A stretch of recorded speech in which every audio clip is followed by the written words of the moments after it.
Hello, welcome to chapter 6 of the mini course for designing in a practical way.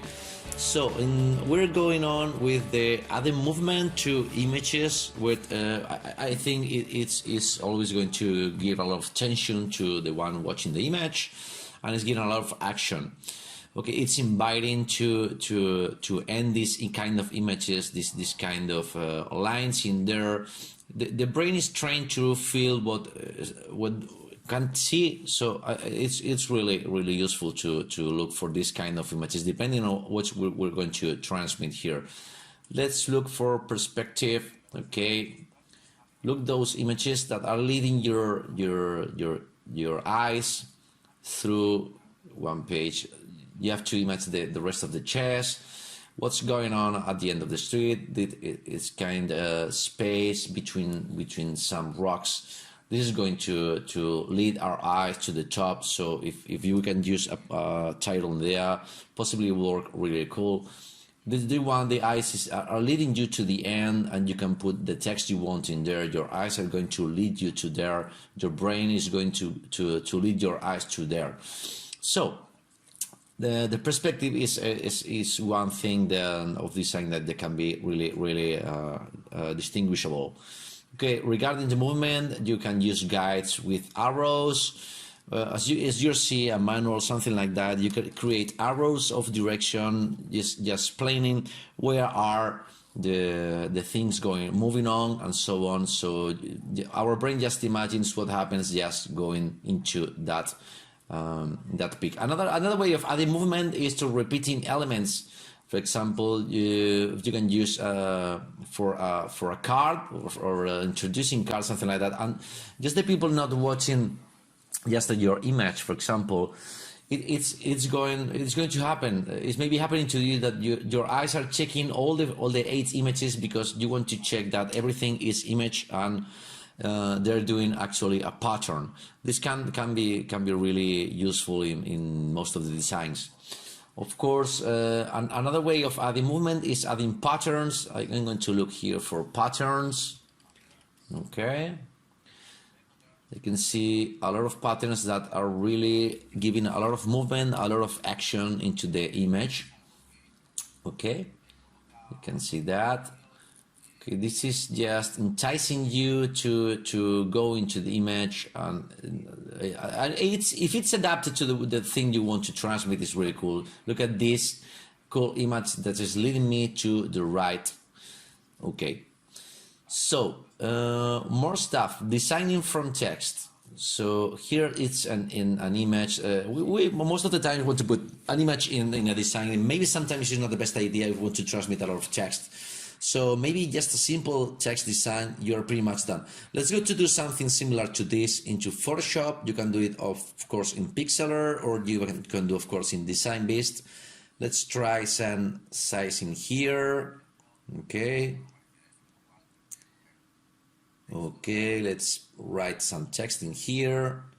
Okay, with the white. I'm going to change it right now. Maybe I'm changing this one. Okay.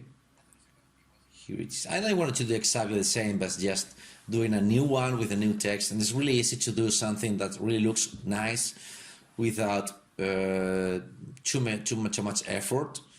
Okay, I'm changing this. I don't want to change the. Okay, change the size. Okay, that's what I want. Okay, here it is. Let's try just with that. Okay, I'm going to put another text in here. Okay, hope and love, for example. I'm going to change the size. How can I do that change that matches the grade?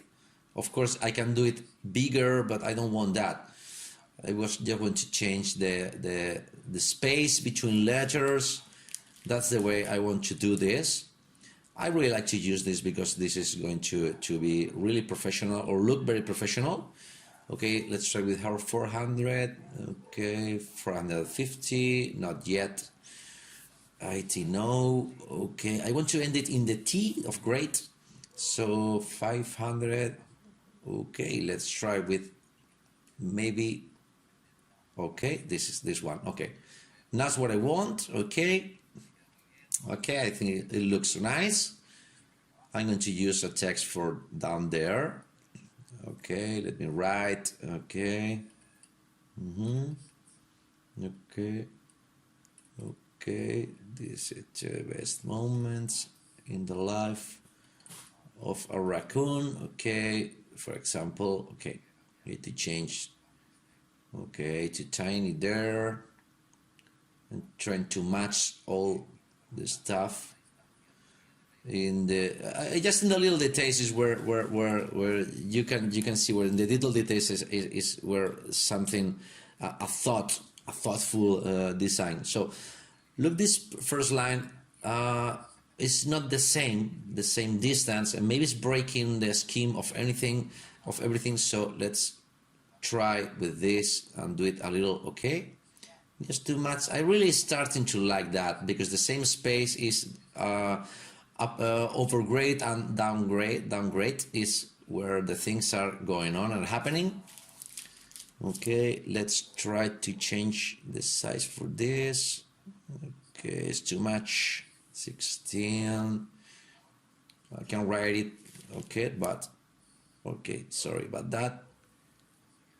Okay, maybe this can work. I can align to the stick of the T or the end of the T, whatever fits better for you.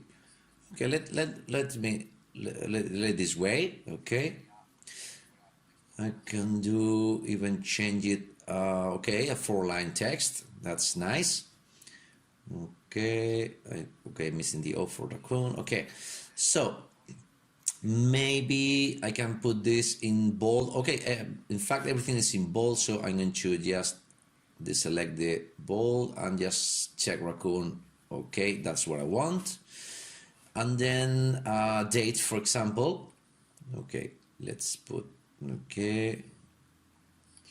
For example, oh, I don't really like this, or this kind of text that is changing the numbers at different heights, and it's really a mess. Let me check.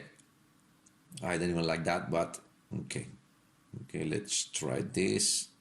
Okay, tiny little bit. Okay, here. Just trying to I'm not really happy with this type, with this font, but I guess maybe playing a little bit with this. Okay, let's put a little bit, okay, of space between the letters. Okay, try to change the color to red. That is going to keep our eyes looking to that. I like, but I don't like it. It's really, I really like it. Let me try and change this. I'm going to try to use another kind of font, but this font is really complicated to use. Let's look for some align. Okay, this is align. Okay, there's two kind, okay, of fonts, so it's not a mess actually. Maybe, okay, this bar, okay, okay. Well, this is a design I'm not really happy. I can even maybe try to adjust it a little bit. Okay, so as long as the spaces between the objects are nice, it's going to look good. Okay, maybe, oh yeah, I really don't like this. Okay, I can move that here. Maybe it's a good option. Okay, and it's bigger, so the date is even more bigger than the great moments and the raccoon and so on. So maybe this is an image that I can use for that. I'm going to cut it a little bit for here. Okay, okay, it's not the best in the world, but actually we have done it in 5 minutes. So this is, for example, a first idea to how to build stuff between if you don't have an image, you don't want to use an image. Maybe it's not the best one in the world, but it's really fast, and it's a base to start to work with. So I hope you like this video, and see you in the next one.